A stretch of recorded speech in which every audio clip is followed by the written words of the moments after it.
reverse. And the recording is in progress. We will start with Amir Mosseri from Vulcani Center that will present high-resolution satellite imagery for determining rivening erosion processes in arid region. So here you go. Thank you. Okay.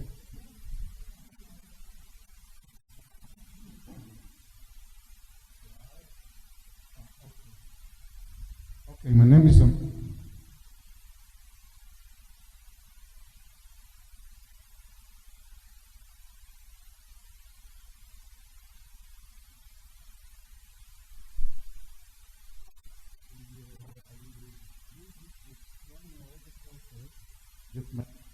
take it forward to your studies.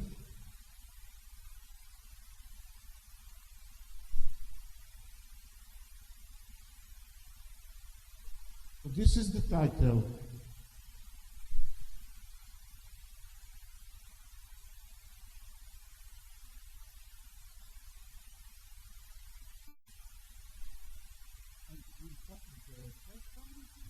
Sorry, the second.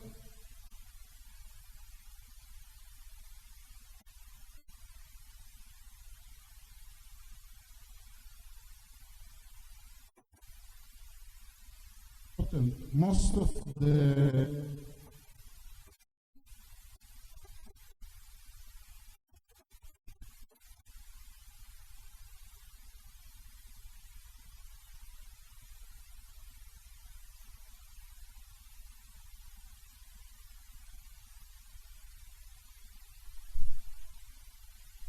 I focus on this. So the first objective is to determine the effect of channeled water flows on vegetation using high-resolution spatial imaging. I will use the PlanetScope. The PlanetScope, you got 3 meters per pixel. You got it, the Gat Archiv. This is very important for 217. And they all the time photo all the Earth. They got 4 bands, RGB and NIR, while before 2 years they became with the 8-band. They separate the rate to 2-1. But it's very accessible. It's free for studies. If you know, not for studies, it costs very high. And it's a very good resource. Okay, and the second term, the initiation plot of a thermal channel. Mainly the lost plot, they are very vulnerable to erosion, to runoff, and there is many initiation of a thermal channel. Now this is the total rainfall event intensity, duration, frequency. This is the equation. Now in general, it decreases the total rainfall. But the intensity of them became very, very high. You see it in the month ago, and it became very intensive, and it's lead to formation of a thermal channel. That allows, from definition from one of the paper, water flow begins and ceases suddenly. This is a thermal stream. Now this is the graph stream. This is Patish. Here it's a Fakim stream. They are connected together, and this is flow to Waim forestry, right? Unfortunately, what happened, and then to Gaza, in the middle of Gaza, of Gaza Street.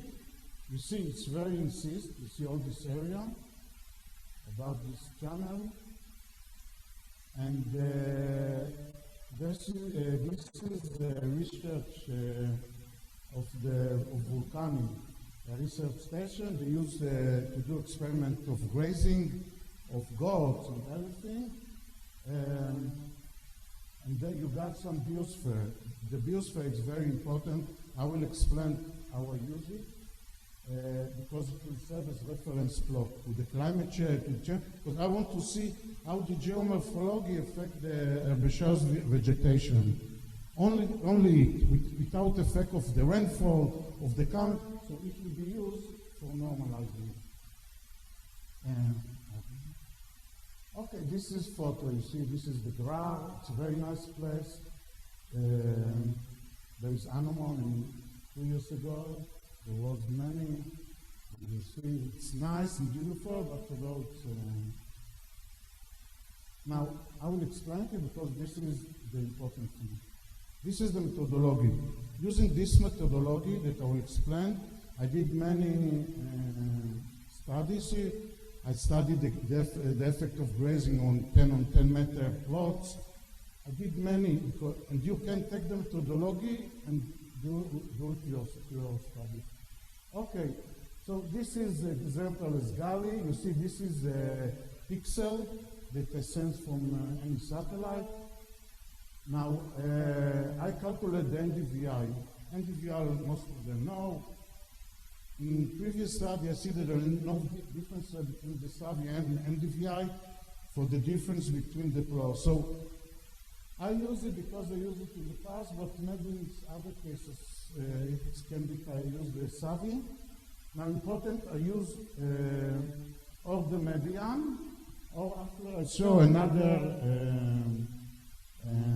approach. The median is the median value. It's better to use than to take the average because of the effect of the side and use the median.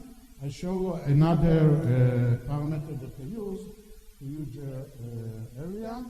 Now this is the reference plot that was conserved from grazing.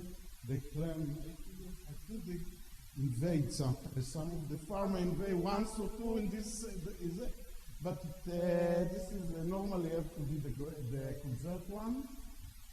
And now after normalizing it, I will show after, I got the net fresh vegetation reflectance. After the normalize, I use this term because it's more better. It's here better. Here I put them together. Now I normalize the data. Now this is the other parameter. Median, I had to put it in this number is the median value, and this I call interquartile range. This is called discrete mathematics. Now the interquartile range, we take the boundary between the first and second quartiles and the third and fourth quartiles, and use the range as representing the polygon. Now, why I use this and not the median? I use it because I see the very heterogenetic polygon, and I think to myself that maybe the median is not enough to represent all the heterogeneity. So I use this. Okay, then I let it on graph. You see from 270 add until this. Unfortunately, the previous year it was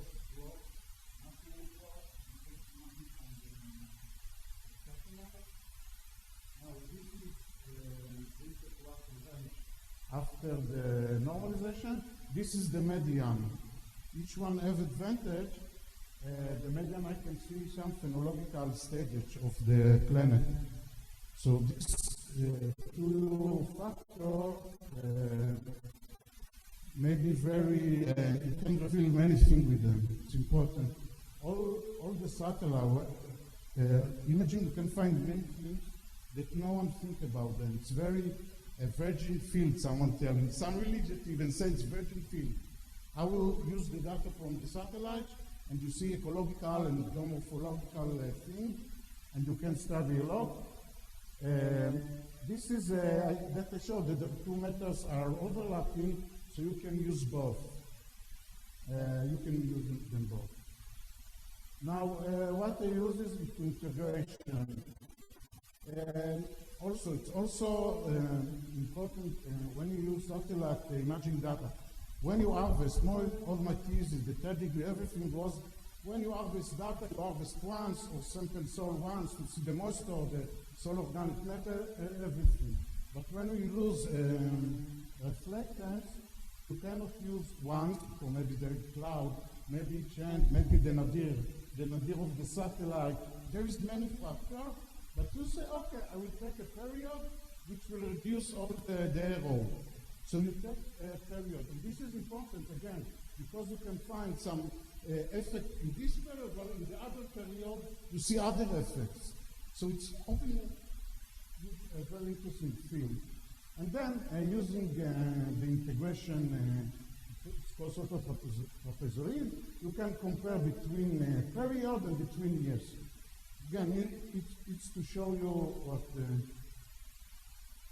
Now, this is example what we use for the thermal water process. Thanks to the Python, the ChatGPT, which is there, I allocate this not polygon. It's a polygon.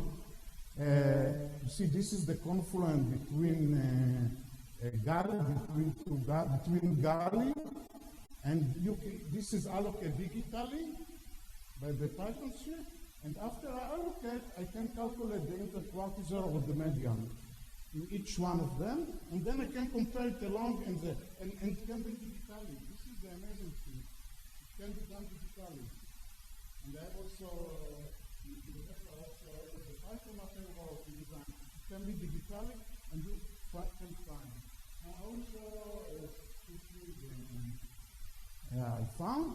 Again, this is only example. In the two paper, I used many phenomena characterizing the ravine erosion and the thermal water process. I will show only two. In general, you see, just in the confluent, this is the confluent. As you see, the relative there's low value, while in the beginning, where is the gully head, what is called gully head, or the beginning of the gap, you see high values, but high arrow. Now, the area is characterized by is highly dissected, and when you are highly dissected, you can find many ores that are surface sinks, while other are surface source. So you got, in general, you can see high values, but you got a lot of variability. Just in the confluent, you got low values and low heterogeneity. This is another thing we analyze. This is you see, this is bars. This is the Patish, by the way. It's from Ofakim, a thermal stream. Now, you see also, thanks to the Python, I allocated polygon parallel to the stream, to the channel, and studied the influence on the interquartile range. In this case, what you see in all periods, this is two periods I analyzed. In all years, you see what is in the, it's close to the channel itself as the higher net NFVR, while far away it's lower. Interestingly, didn't show it. You see, this is close, it's also higher than far from the channel. You see, this is the distance from the channel. Interestingly, it's the left part from the channel is the most lower. So there is also an effect of the aspect. This is very interesting.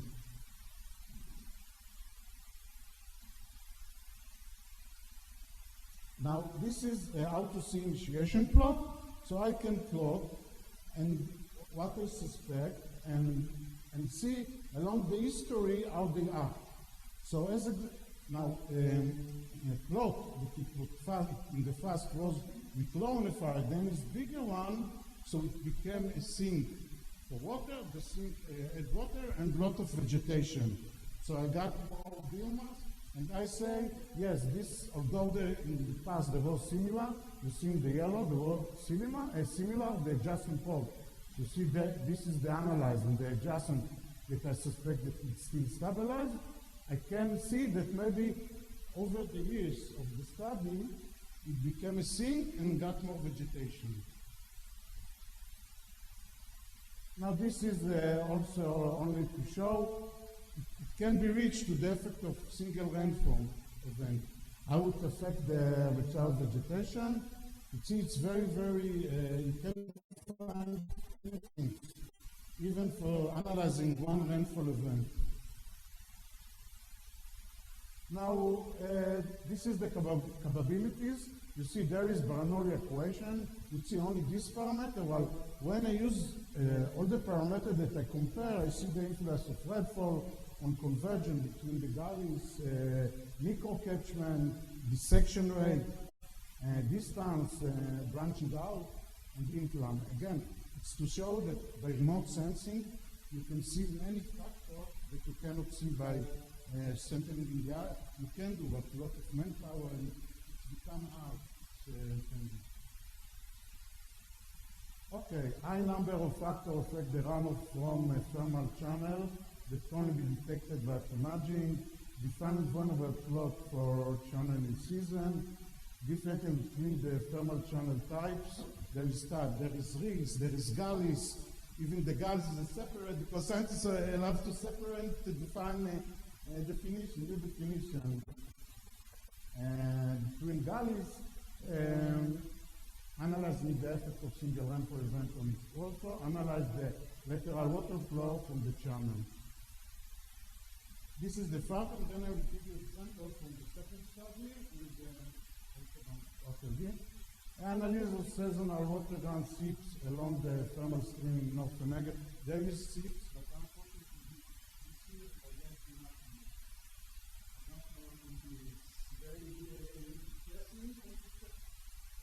Very depressing. Very depressing. Now, machine learning is better producing the water flow. Now, this is another thing. This is the valley egg. This is the basic slope. You can lie with 2% right in the upper place, relative to the left and flat. This is the higher value or lower left.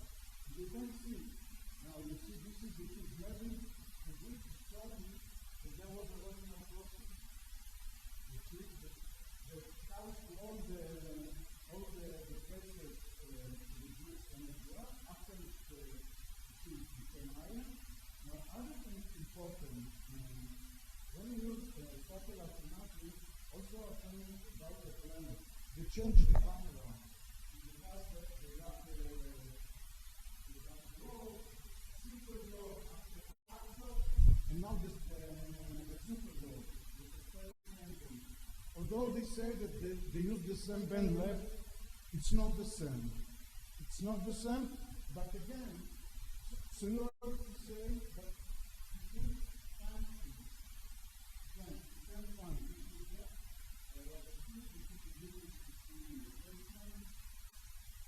Now, this is the time in I was in my mentor in the apartment, and I compared with all the daughter, and then I very see watch class and you.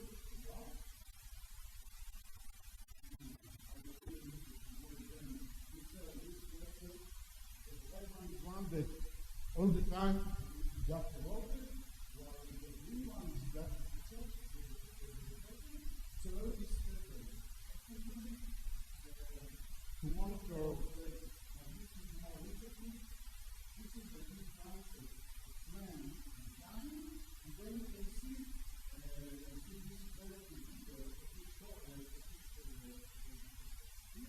you can see by different times and different locations.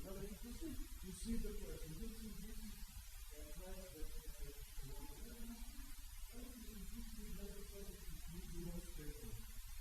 again, it's comparing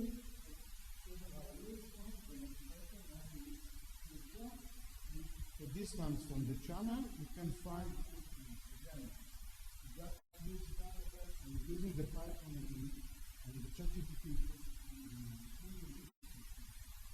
This is a previous paper that we use about the grazing plot of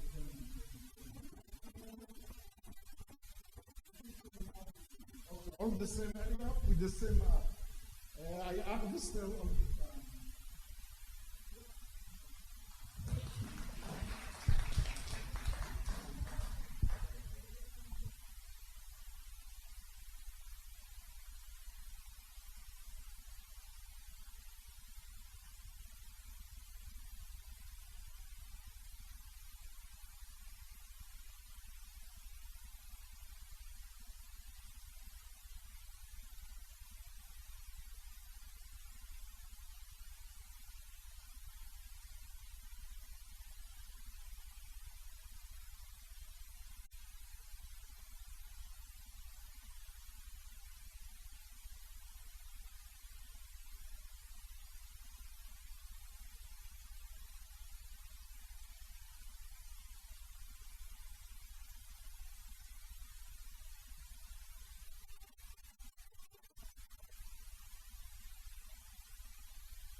next presentation will be of Paul's. Just a second, remote sensing. Paul is going to present the work that he did on a relatively same region, but in a much, much larger scale. And he will present his work.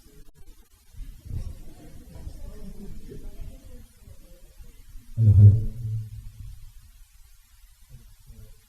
Good evening, everybody. I am Paul, and my presentation is on integrating the PS in SAR with the Russell model. And I'm basically doing it into all the dryland erosion modeling as well. So, what if I tell you that until 2050, with the current trend going on, that the major soil loss won't be due to war or urbanization, but due to a very silent killer, the soil erosion. So what happens due to soil erosion is that a recent study has found out that 95% of the Earth's land will be completely degraded within 2050 because of soil erosion. Soil erosion is basically the detachment and transport of the soil, or the top layer of the soil, from one place to another. The key drivers of the soil erosion are wind erosion, the water erosion, various climatic variabilities, and also urbanization. How does it impact? Like as I said, that the detachment and the transport, it mainly occurs on the top soil, or top layer of the soil. So the rich and fertile layer of the soil for agriculture is completely disturbed, which leads to rapid soil loss, which also ruins the landscape degradation and also the agriculture productivity. And lastly, the main topic, which is desertification. So scientists came up with a lot of solutions like vegetation restoration, different conservation techniques, and remote sensing, and lastly the erosion modeling, where we can see from where the soil is getting transported and how much is the soil loss. Throughout all the different years, scientists has come up with a lot of erosion modeling, starting from PESERA, the EuroSEM, the water erosion modeling, the SWOT, and finally, as we see over here, 42.7%, like mostly 50% of the people are using Russell. And the question is why? Why are so many researchers preferring Russell? The answer to this is that all the different parameters inside the Russell can be dealt separately at a larger scale. So Russell is an average annual soil loss, and the factor over here, you see the R factor is the runoff erosivity factor, mainly dependent on the rainfall. The soil erodibility factor, the length and steepness factor, the practice management factor is what type of crop, what type of practice is going on by the farmers, and lastly the cover management factor, what type of crop is grown on it. My part of the research is mainly focusing on the length and steepness factor. And all these different parameters, as I said, can be dealt separately. So that's one of the major advantages. Another one is that the Russell gives you the gross soil erosion. So we need to keep in mind, okay, I'll ask it later. So these are the various Earth observation techniques which we are using. The first is SAR, which is the synthetic aperture radar. So why is it called synthetic aperture radar? Like for each and every point, as we see here, the SAR taking images from different locations of the same point. And then it merges the point, and then it gives us in the form of interferogram, which is the interferometric SAR. So in interferometric SAR, we take the difference between a specific location at two different dates, and then we see the formation of interferometric fringes, which gives us the movement away from the satellite or towards the satellite in positive and negative. One part of the SAR is the persistent scatter interferometric SAR. So what it does is, for all the different images in the SAR, it takes into point which were stable in all those SAR images. And on the basis of those images, we are predicting the deformation in the land, like the up movement or the uplift or the subsidence. So this is one of the SAR methodology which we'll be using. The another model, as I said earlier, the SAR or the gross erosion, the Russell equation gives you the gross erosion. It doesn't give you the net erosion. In soil erosion definition, as I said, it is the detachment of the soil and transportation. Russell gives you the detachment. But when we are dealing with the soil erosion, we also need the transportation. where it is getting transported, where there has been subsidence, like where there has been erosion, and where it is getting accumulated. So this model gives us the transportation of the soil. So what are the parameters which comes under this? Are the slope, the transportation, the rainfall, because the more the intensity of the rainfall, the chances of erosion also increases. The soil erodibility factor as well. The vegetation cover, what type of vegetation is there. As I said, the scientists came up with adding more vegetation to reduce soil loss. So then we get the deposition of all the layers in each and every pixel of the SAR images, and then it gives us how much soil has been inflow and how much soil has been outflowed from that specific pixel. So our main objective was to improve the accuracy of the Russell-driven model using the PS-INSAR. And one of the major advantages of PS-INSAR is that it gives you the deformation in the form of millimeters, which is very minute and it's very accurate. Secondly, we will also identify the erosion-prone areas in our two study areas, which I will show you later. And thirdly, to validate the soil erosion classes based on this erosion data and also the soil loss on the basis of the PSI model, the persistent scatter interferometry model. So, I dealt with two different study areas. The reason I've taken these two different study areas is because one of the study area, the Yarkon Island, is located towards the center of Israel, with approximately 1,800 kilometers square, and also it's majorly urbanized and has some mountains from the West Bank. And we can also see the discharge of the total discharge of the watershed is 49.7 million cubic meters. And on the other hand, the Hampshire watershed is mainly agricultural. So we will also look into the agriculture parameters because we target this Russell erosion, the Russell equation at a global scale. So as I talked about all different different parameters inside the Russell, we have the length and steepness, the runoff erosivity, the soil erodibility, the cover management, and the practice factors. So these are the in general way or the traditional way of depicting the Russell model. So I've worked on this research, this project on the length and steepness factor. So the length and steepness factor depends upon the slope angle, the slope gradient, the steepness of the slope, and also the flow accumulation, the flow of the watershed where it is going.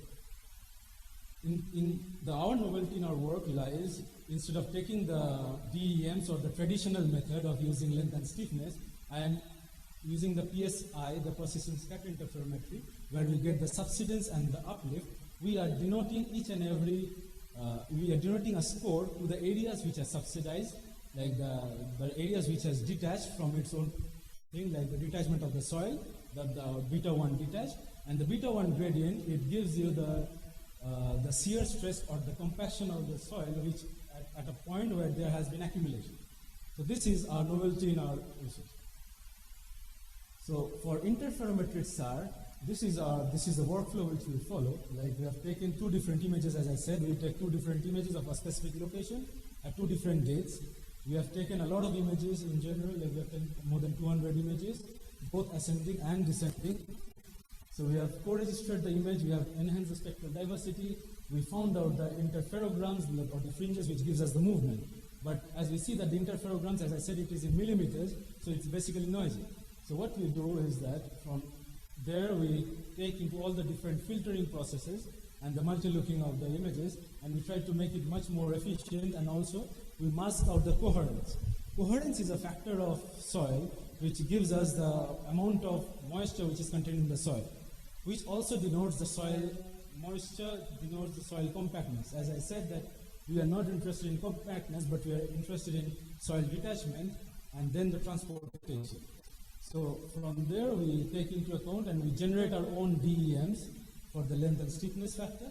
And from the interferogram, we find out the PSI points, the different points where we estimate the coherence. We mask out 75% of the coherence, which is basically the noise. And then we use the STAMP package and we further get the PSI points, which gives us the different points at a different time series and how it is responding with the different timeline. Like if it is subsiding or there has been upliftment due to soil depositions.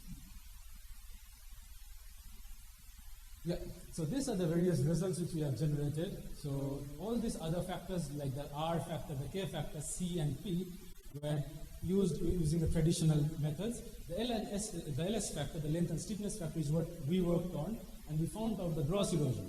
So this erosion isn't the real erosion, it only gives you the soil detachment. So to find out the net erosion, which is the soil transportation and accumulation, we have used a TLSD model, which is the transport capacity of each and every pixel, how it is getting transported from one point to another. So this gives us the net erosion. Similarly, for our other watershed, we also found out similar results. The Russell, we have found the gross erosion and also the net erosion. We have also found out the transport capacity. And finally, the time series displacement. As we see during the time scale, what you see here are the points which are subsiding throughout the PSI points which are subsiding throughout the time scale. And this is the area near the Gaza, and this is the Hapso watershed. And as we see here, that there has been points where there has been accumulation throughout the time series from 2017 till 2024. And there are points which are stable, which are mainly the cliffs and all. And these are the slopes, and these are the down slopes where there has been accumulation. Similar results have been found out in the Yarkon Island watershed, as we see the time series analysis. And we find areas over here near the Dead Sea. If anybody can identify why there has been so much subsidence of, minus 32 millimeters. Anybody went to the Dead Sea recently? Did anybody see the sinkholes which are getting formed? Yeah, so these are the proofs of the sinkholes which are getting formed over time. Yeah, and this is how we have incorporated both the PSI and the Russell model, and we have our second objective was to identify the areas with erosions. We have identified areas where has been a high erosion and there has been severe subsidence because it has went away from the satellite because of erosion, and we have also found areas with high uplift because of low erosion at the points where there has been accumulation. Similar results for the Yarkon Island watershed. As we see very high erosion, it results to severe subsidence, also uplift at the areas where there has been accumulation, and it also got proved by the Russell soil erosion as well. So these are the mean PSI velocities over time on the y-axis, and on the x-axis is the Russell erosion class. Russell erosion class from low erosion to high erosion, and as we see that the mean PSI velocity is that the velocity at which the soil or the pixels are going away from the satellite. The areas where there has been erosion, we see that the areas of high erosion is in Russell and high subsidence because of the persistence capping technology.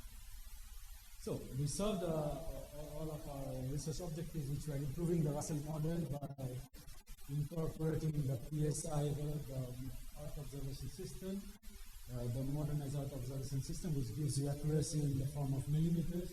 We validated our model using the high negative velocities, which resulted in high erosion. This is a novel framework in which we have done the methodological advancement, incorporating both the INSAR data and the DEMs along with our complete Russell model. And lastly, this can help us not only in predicting where there will be areas of major subsidence like the sinkholes which are getting formed. This will also help us in making a sustainable land management practices and soil conservation strategies. That's all from my side.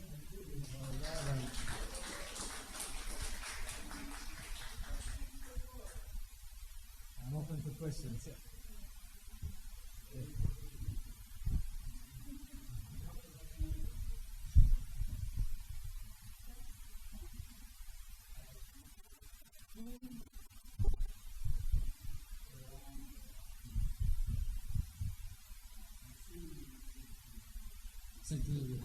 To the side.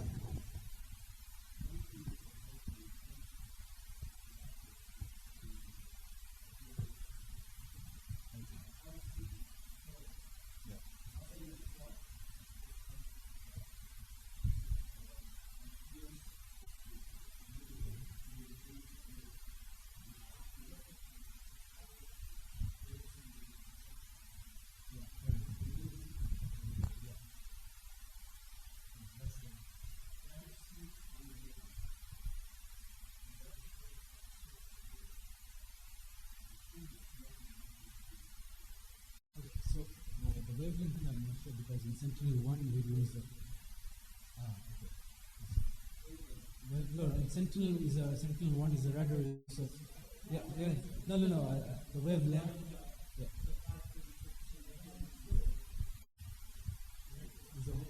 The temporal.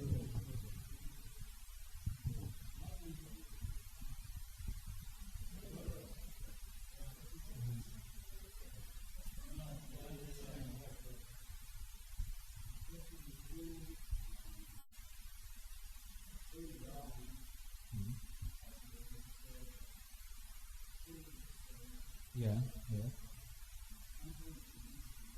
Yes.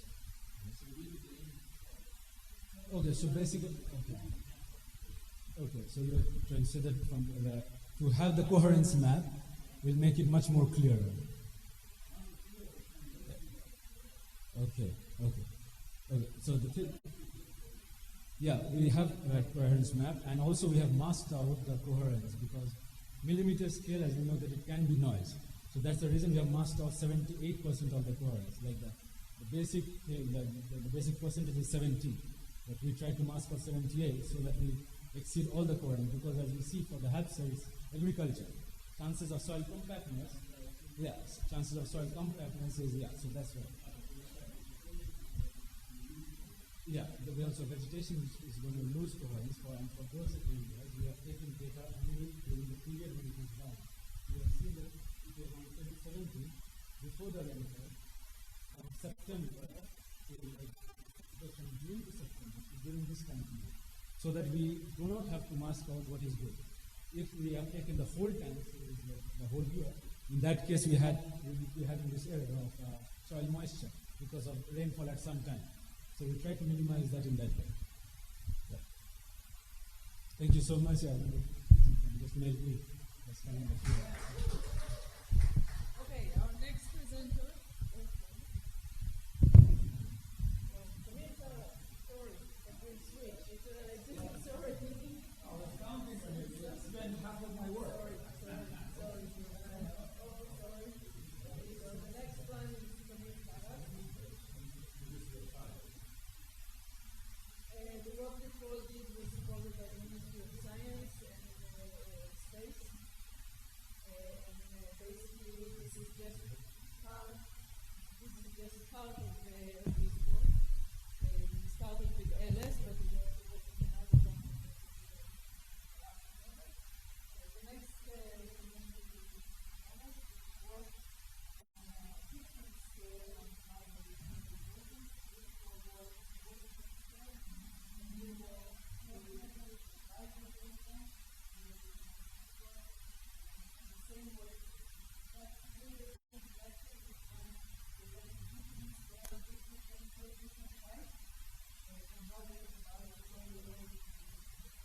Well, thank you for hearing. I think she already did the first slide, so I can move straight on. Most of you I probably know. You don't recognize me because of the trees, but you know.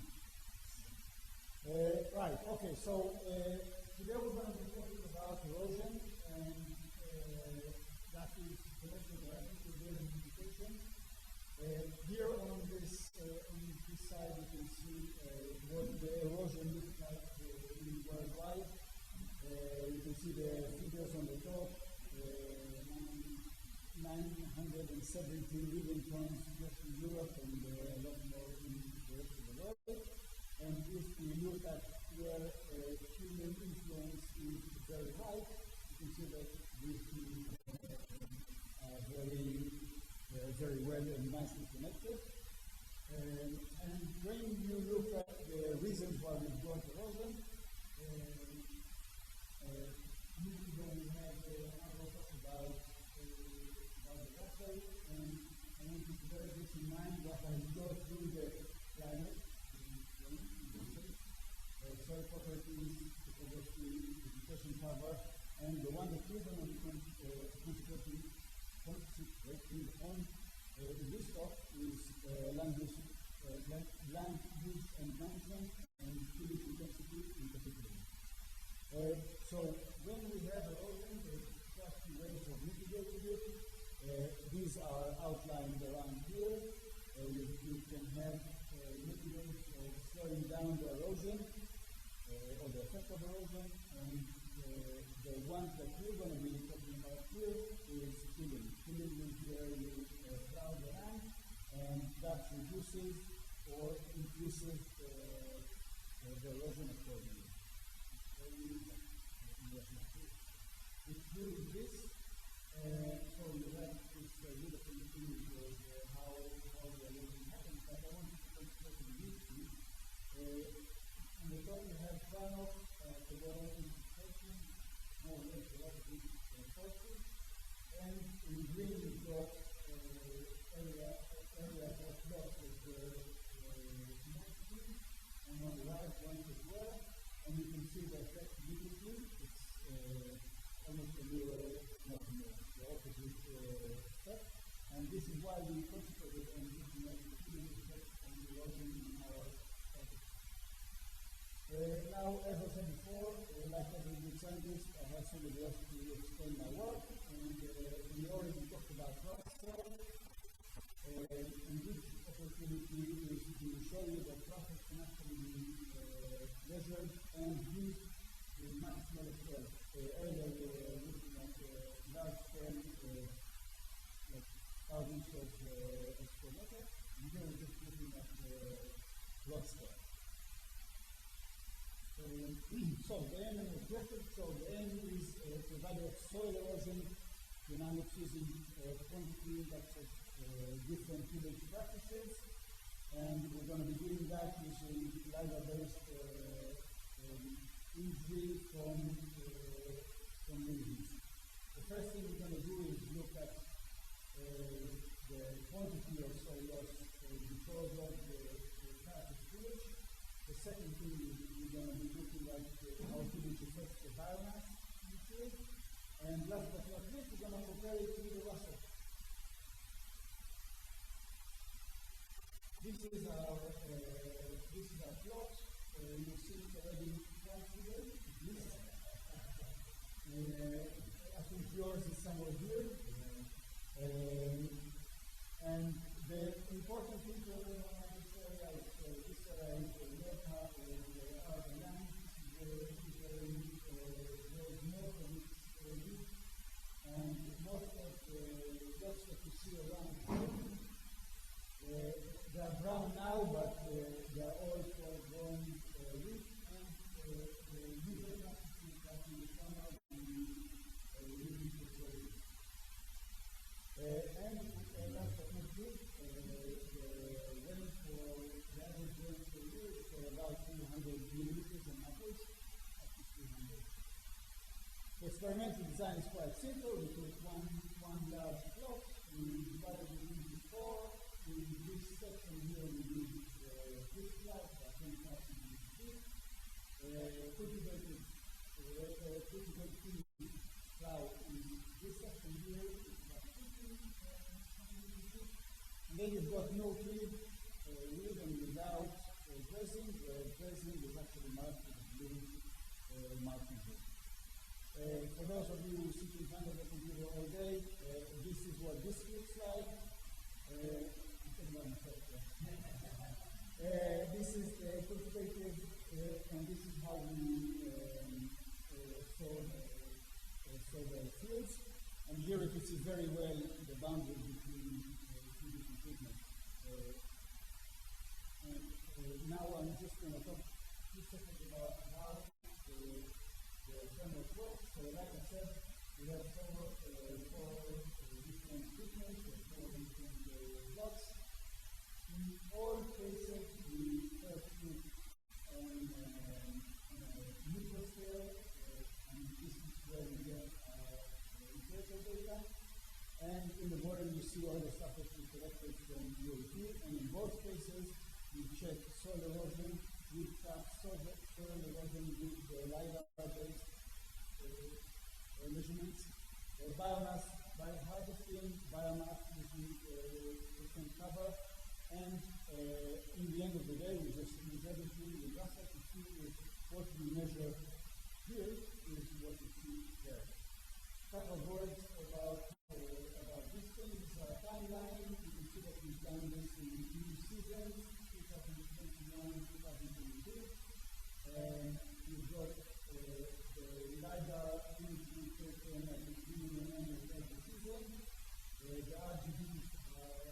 somewhere in March, and harvesting will be done somewhere in the middle of April. What does it look like? So soil erosion traps is this little thing. We put it in place after we already did the plowing, so we benefit from the treatment already. The thing about this one is that no water comes in. Everything that comes into this little plot comes from side as an drain, and therefore every kind of sediment that is in this bucket here is essentially coming from a known amount of space. Okay, then as you can see here, amount of volume of here, you see here that it's going to be different, and it's on a flat area, if I can check what it's 2 meters, another thing. One word about this different thing that we'll be using, LiDAR. It's an active sensor, measures the distance between the sensor, therefore you can get the complexity of the topography in very, very much scale. In this case, it was like 2 centimeters, 2.5 centimeters initially, and then I got it into 10 centimeter pixels. It has all kinds of other outputs, but not really interesting to us for this presentation. What does it look like? So basically, like I said, we take the LiDAR data, we convert it into a DEM. We take 1 DEM from last year minus the DEM from this year, and we get this thing here, which is the delta. And by measuring, by accumulating all the pixels in this one, we can actually say if this cloud plot has a different result than the other picture. A little bit of rain. So, like I said, we've got 3 different seasons. You can see here that in the 2 seasons, the amount of rain is practically identical, only 4 millimeters. But what you can also see is that the spread of the rain during the year is completely different, which makes the first year quite a rosy year, and the second year being a well-spread rain that does not create a lot of erosive events.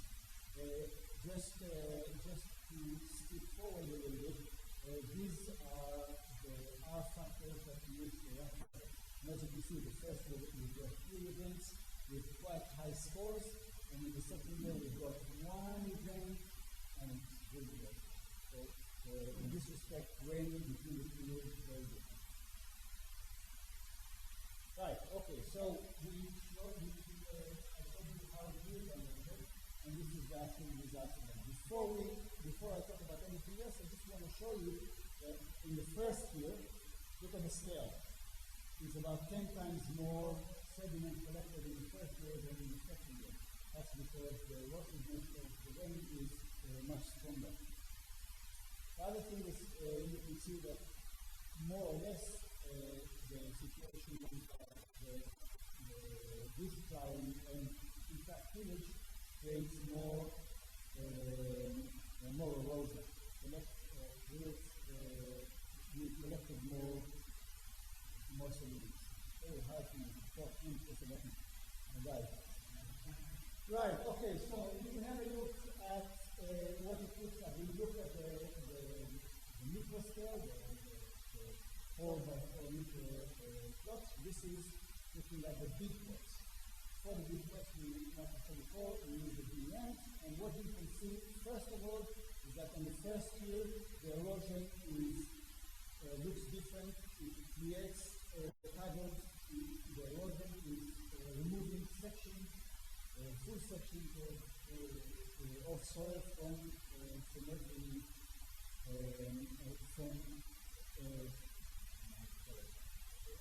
along the slope here. And in the second year, where the erosion trade, the only places where we get erosion is inside the river, as expected. On the left-hand side, you can see the statistics for this. So just the average mean height in height,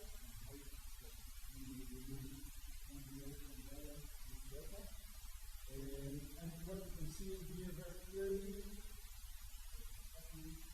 is that this cloud tends to have in one view the most pronounced loss of hardness in this case. But what you can also see is that the second year we get a lot less in general. So that actually reflects nicely what we saw in the little scale. And when we do this, we see also how the biomass behaves. The biomass, as you can see here, is the stronger organized and pattern of the vegetation. So this is empirically quite useful thing to have. What we see here, and here you can see quite nicely also the difference between different plots. I'll talk about this later. What you can see from here very clearly is that the first thing we have a lot less vegetation because the rain is changing very fast and rain straight back, there is not a lot of infiltration. And in the second year we see quite nicely that we get collection of biomass, and we can see differences between different flowering methods. Again, before we start the macro, this is the macro scale. You can see just one quick look at the two maps. You can see a couple of things. First of all, that the second year we get a lot more biomass. We have 5 different classes. The vegetation is typically the yield that we expect in this case, and yellow is actually flowers. So what we see quite nicely is that in the second year, especially in the area where there's no tillage, you get a lot more other variety of vegetation, not just yield that we're expecting. So in here, it goes to lot less. So it's a typical mindful, we're going to get to the conclusions. And finally, we get to the raster. I did the raster in 2 different levels, at 10 centimeters, at 4 meters. There is a slight difference, but it's not huge. It does actually echo one another. There are factors I showed you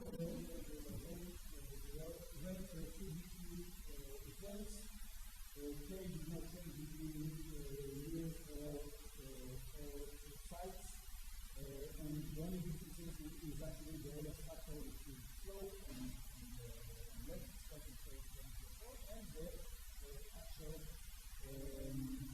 practice that we use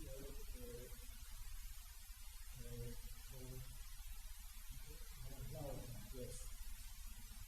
Okay, and what does it look like in terms of relation? The first thing I want to show you is this, just like every time, just like I said that already 3 times today. First year, a lot more erosion, and second year, a lot less erosion, and a factor of 10 times more in this case. And also we can see quite clearly that plowing, or in fact no plowing in this case, tends to create a lot less erosion. I want to remind you also that this is a predictive model, it's not real. And the reason I'm saying that is just to bring you back to this one, where this is real, this is what we actually measured in life, and this is what we predicted. Even if it's not identical, you can see that it's very, very similar. Why it's not exactly identical, it's all about the factors that we use. Most of them in different predictions. So the erosion model that we showed shows that we can use the rational successfully even on a broad scale, and I actually, just to let you know, I tried to show the 4 meters and the same. It's still getting more or less from predictions. Russell predicted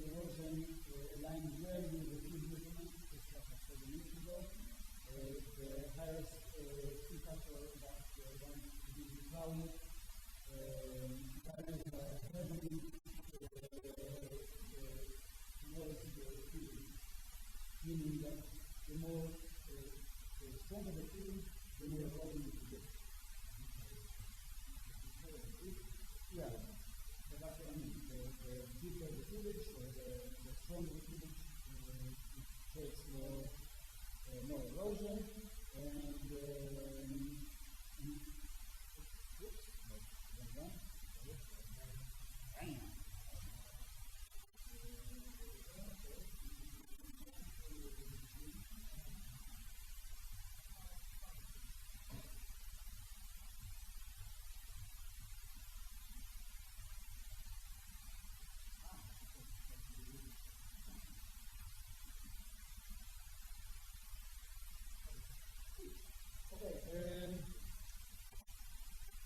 right, so I guess we can skip straight to the conclusion. So first of all, rainfall event structure, not rainfall amount, just annual. What I mean by this is that when we look at how many millimeters rain that year, it's not the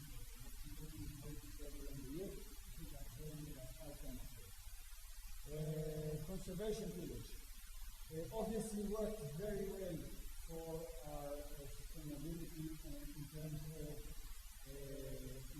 of erosion.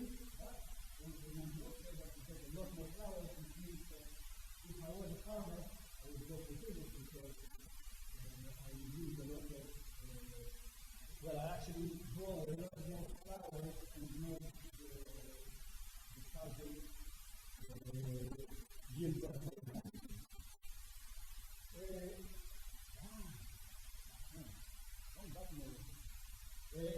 okay, so this will consistently result in higher erosion, as I said that. Microscope viability, as I said that too. And last but not least, the number in major very accurately the topography of any plot. And in this respect, we need to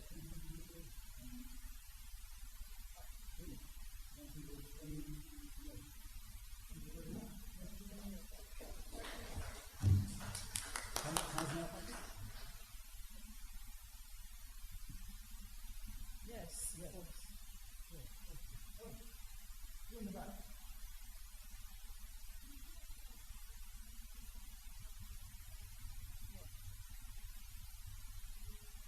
Yes?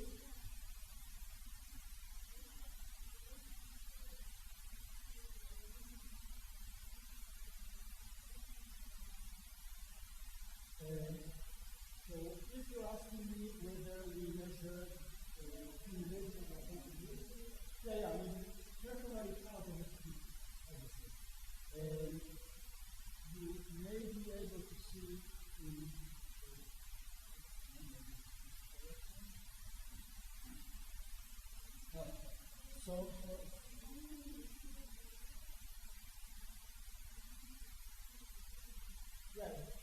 look, the beauty of this research is that we're trying to do that in real way. You can see this is the DEM.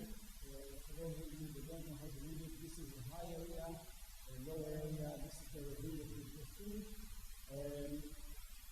We've taken out all the area that does not take part in the research, and the plowing as well is kind of confined to this area.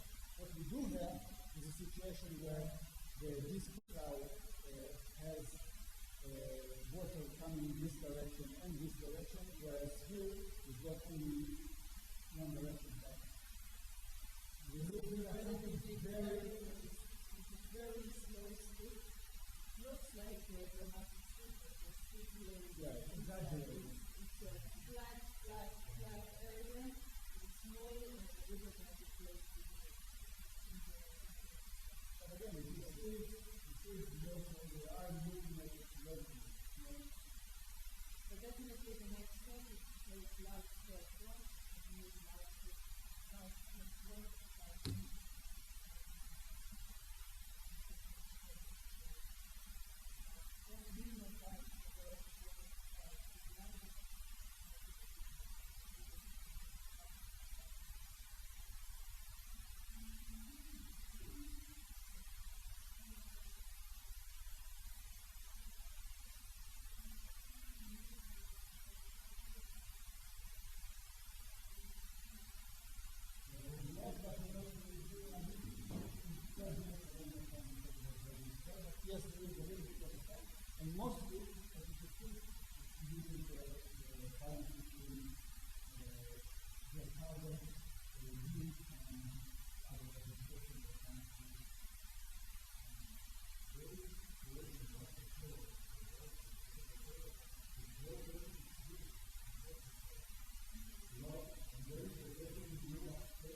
from the other plot.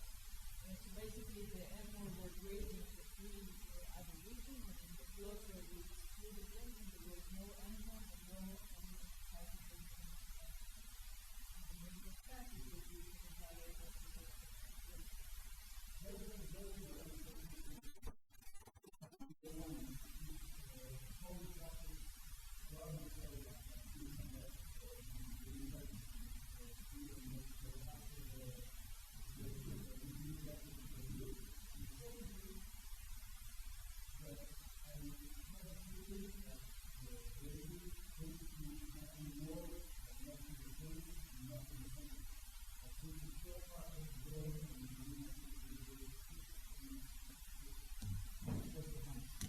Okay, thanks, Camille. Okay, and now we move to a totally different topic.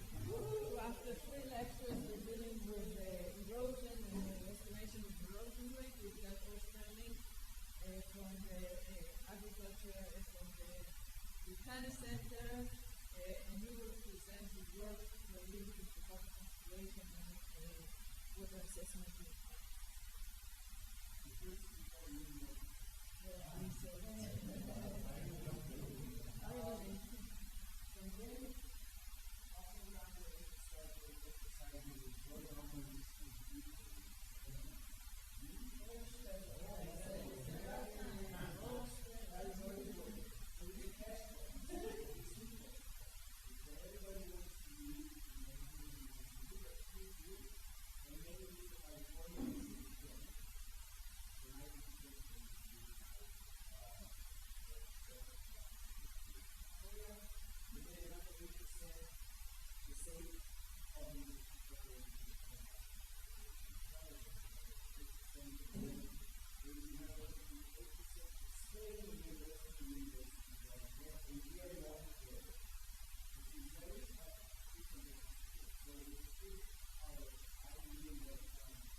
they like to say the most. And this is only the social form which inspire all of the language.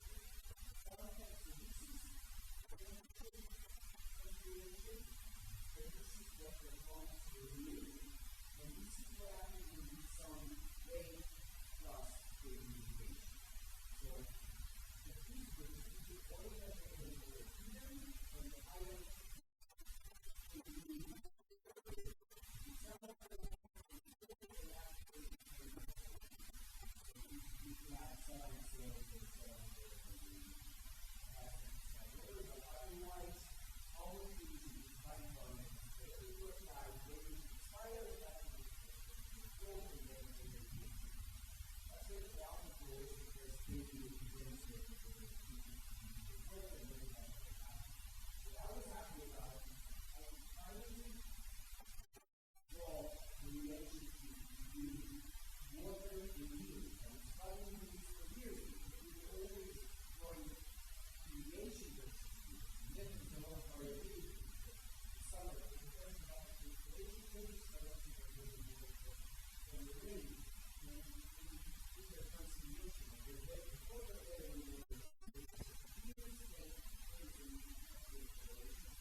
also has places under the heart, breaks the land.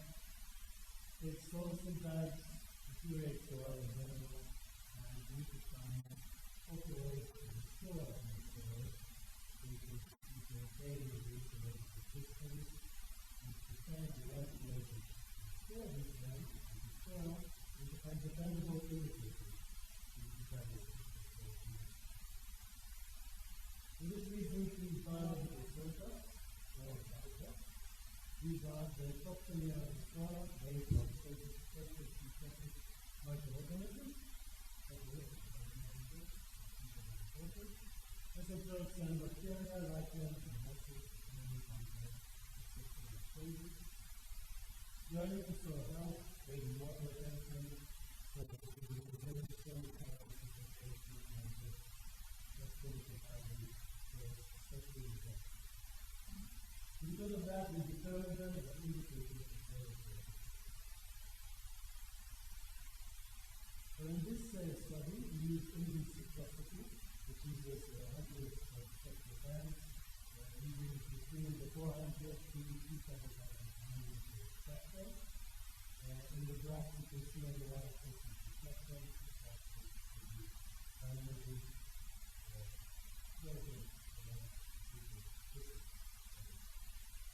and biotech has specific absorption wavelengths and characteristics. You see here in this graph that when they are wet, they are very similar to the spectrum. When they are dry, they are similar to the soil. Other studies found that they have distinct absorption and absorption wavelengths.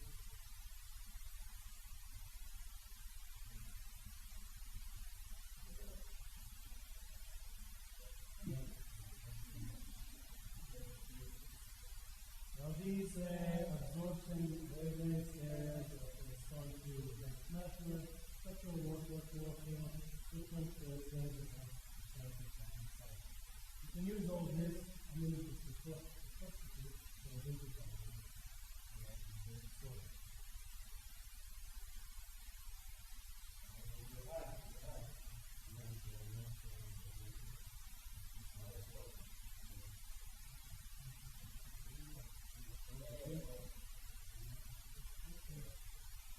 So talking about that, they also excrete extracellular polymer substances, or EPS. This is like the biotech area, mostly done by bacteria. Also, it protects them against the dryness of the it is mainly made of polysaccharides, that has some proteins and proteins. And if we find evidence of EPS in soils, we can say there's a higher abundance.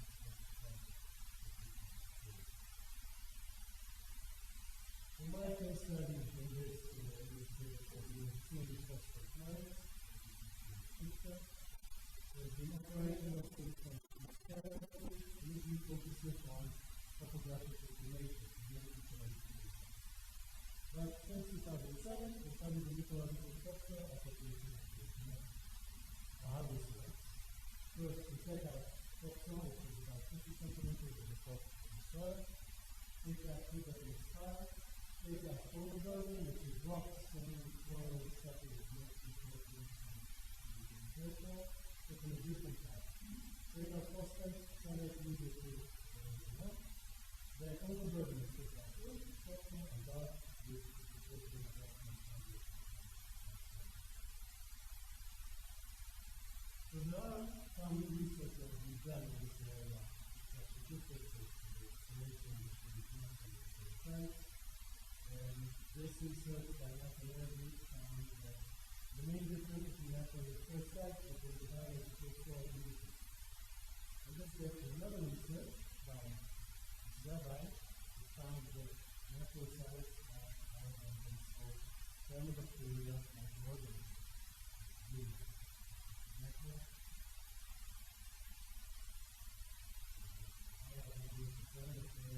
Natural cells compared to this.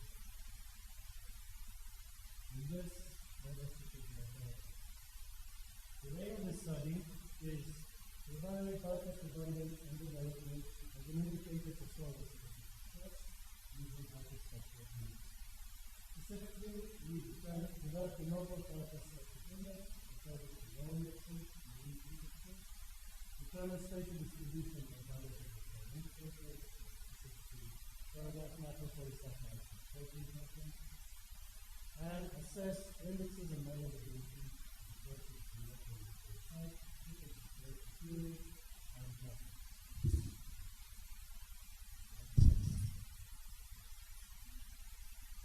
How we did this, we took multispectral image, small samples, assess the specificity of natural resource sites, and develop a novel practice. From that, we created a prediction model for small indicators using again short image, identified significant models and indexes in the information, performed hospital analysis to combine models and spatial significance, and finally identified difference in cognitive periods.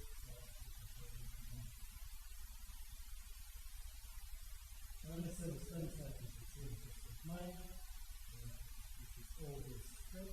We have 4 restored sites, 3 new software applications, the goal which is August 2007, and the goal 2007 and 2013, one old site which was restored before 2007 before software applications.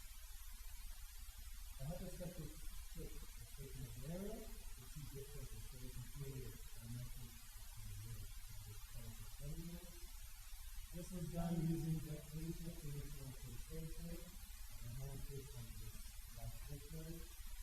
And the spatial resolution of the image is done with the pixel, user spectrum, rate control.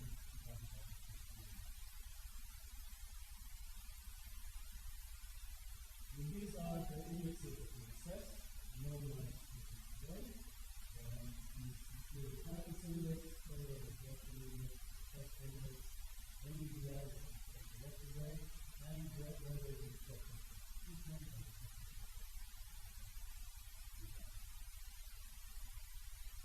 Now we're moving to the results. You can see here the spectrum of the restored and natural sites. You can see the dotted lines and dashed lines are the restored sites. And you can already see that they have higher reflections on the spectrum. Then we perform a complete removal to see the depth and the growth and movement in each area. What we found is this distinct crop in 2,200 nanometers. It corresponds to humic acid, wax, and salt. And we also looked at chlorophyll, which we have a very good difference between the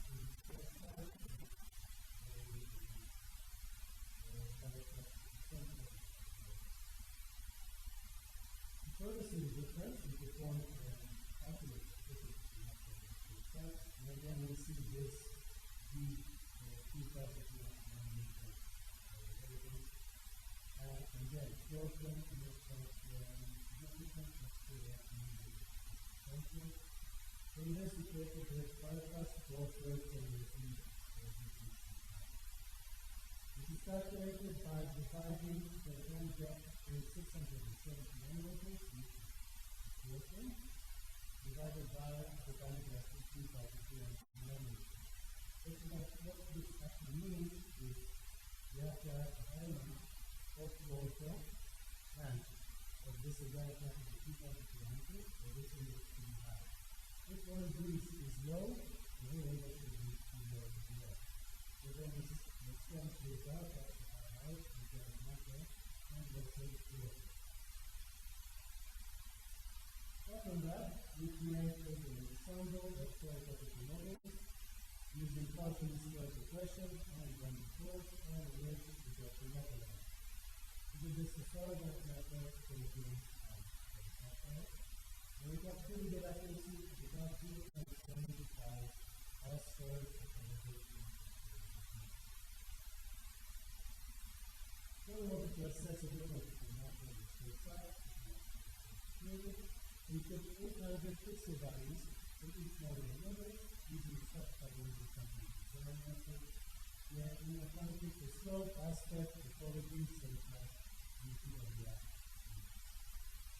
What we saw is polysaccharide the brightness index and the luminosity index. So the best to differentiate between natural and real size. The significance in the case. So we took these two, divide them in one and another.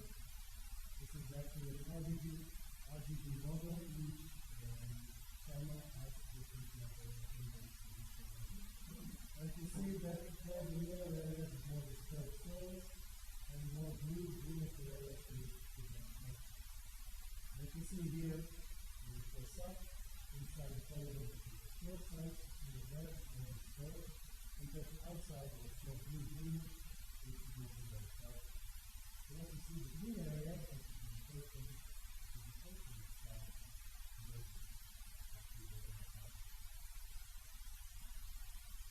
and then we combine the two indexes with one index, and we can use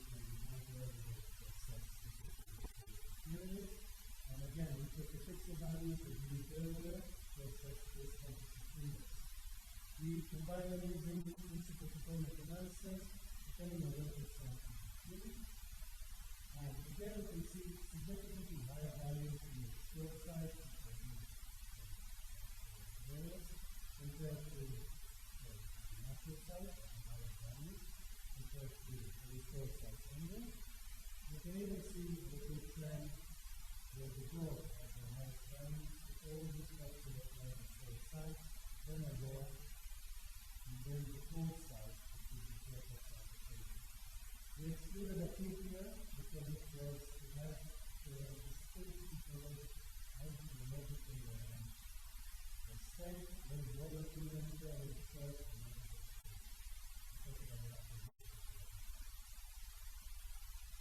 after that, we perform the box analysis to see the statistical significance and the state here to the study area.